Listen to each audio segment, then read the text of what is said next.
I'm standing in front of the Landisville Mennonite Church, one of many around Lancaster. But very few people know the difference between Mennonite and Amish. Nope, I cannot. I don't know, I just know Amish make those really good pies. Shoe fly pie? Yes. No.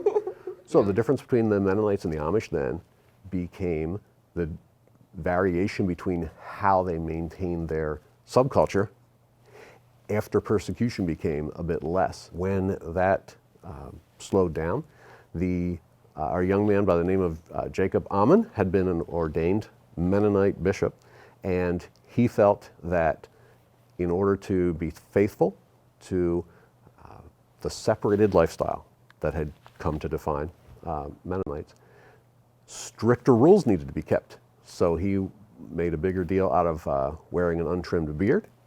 He felt that it was important if someone was no longer to the local congregation's rules, that they would be shunned, socially ostracized. By that time, most of the Mennonites were not interested in doing that.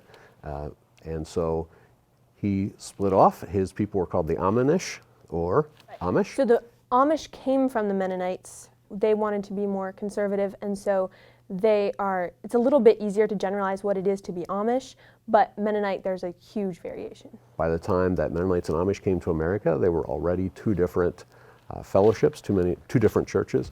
And as people know today, the Amish are still more strict when it comes to defining exactly how their people are to live. All Mennonites are Christian, all are Anabaptist, but there are lots of variations of what it is to be Mennonite. There are really conservatively religious groups that there are horse and buggy Mennonites, there are black bumper Mennonites that only drive black vehicles, there are really progressive Mennonites that are more liberal and believe in social justice and don't necessarily wear plain clothing like head coverings for the women and stuff like that. A lot of people really don't know how to define what it is to be Mennonite, so they conflict that word with Amish.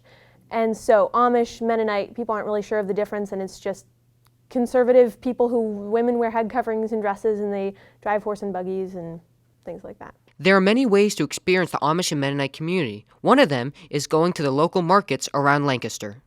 And we all can't forget about those amazing whoopie pies and even more delicious desserts. The Amish and Mennonite community are just like you and me, average people doing what they can to best benefit the community. But they also make really good food. From HempfieldHappenings, I'm Dillon Daisy.